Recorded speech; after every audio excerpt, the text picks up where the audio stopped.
The Exorcist, one of the most chilling horror movies of all time, is based on a true event that has captivated the world for decades. Released in 1973, the movie, directed by William Friedkin, is a terrifying tale of a young girl named Regan McNeil who becomes possessed by a demon. But what many don't realize is that the story of The Exorcist was inspired by real events that took place in the late 1940s in the United States. While many elements of the film were fictionalized for dramatic effect, the core of the story is grounded in real-life events that shocked the public. This is the story of that horrifying true event, which would go on to inspire one of the most iconic horror films in cinematic history. The true story behind The Exorcist. In 1949, a series of strange and terrifying events began to unfold in the home of a 14-year-old boy known in historical documents as Robbie Mannheim. The boy's identity has been kept secret over the years, and he has remained anonymous, but the events that occurred in his life would become the foundation for The Exorcist. It all began in a quiet suburb of Washington, D.C., where Robbie, a quiet, well-mannered young boy, started to experience bizarre occurrences that left his family bewildered and frightened. The first sign of something unusual was the boy's use of a Ouija board. He had been playing with it in the attic of his home, trying to communicate with spirits. While Ouija boards were often viewed as harmless toys at the time, this was the beginning of an incredibly dangerous and dark path. The board seemed to be responding to Robbie, and soon after, strange noises began to emanate from the walls of the house.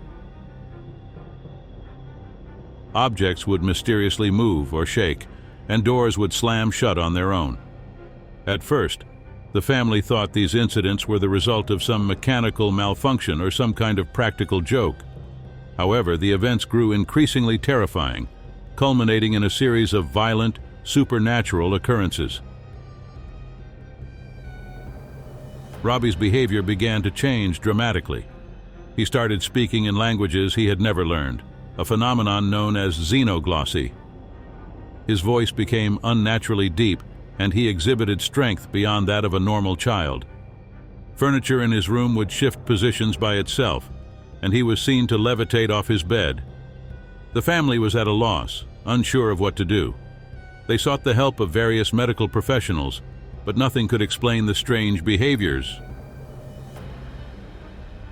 Doctors dismissed the possibility of a psychological disorder and suggested that the boy's condition was purely physical, but none could provide a reasonable explanation for the violent manifestations and his unsettling demeanor. Desperate and terrified, the family reached out to the Lutheran Church and then later to the Catholic Church, where they sought the intervention of a priest. The exorcism begins. The church priests were skeptical but agreed to perform an exorcism after witnessing the boy's disturbing behavior. The first priest, Father Albert Hughes, who was assigned to the case, reported hearing loud noises, strange growls, and the sight of objects moving across the room. Robbie's skin became covered in welts and scratches which seemed to appear out of nowhere. His once calm demeanor was replaced by a violent, unpredictable nature that seemed to be under the control of an invisible force.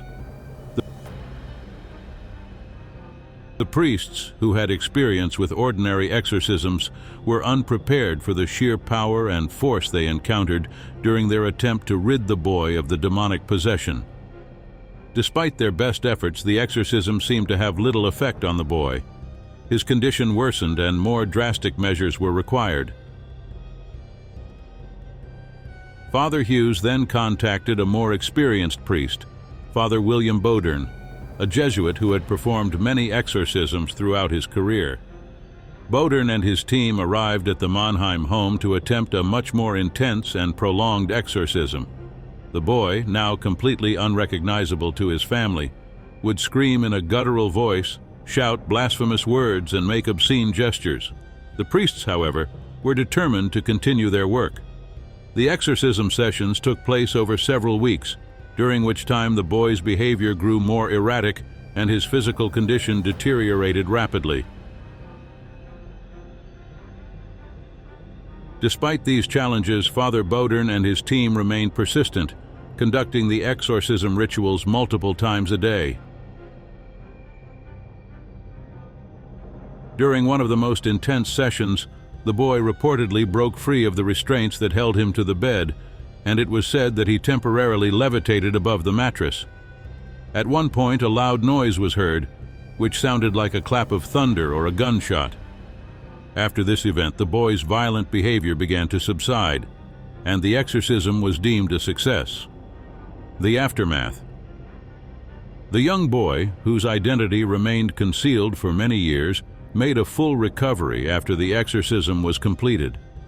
The events that occurred during the exorcism remained shrouded in mystery, and only a few people, including the priests involved, would know the full details of the horrifying experience. It wasn't until later that the case became public knowledge, after various books and articles were written about the event. One of the most notable publications was the book The Exorcist, written by author William Peter Blatty, which eventually became the basis for the 1973 film. Over time, the haunting story of the exorcism became one of the most well-known and chilling cases of possession in history. The Church's involvement in the exorcism of Robbie Mannheim raised many questions about the existence of demonic forces, and the case has been the subject of countless debates and discussions.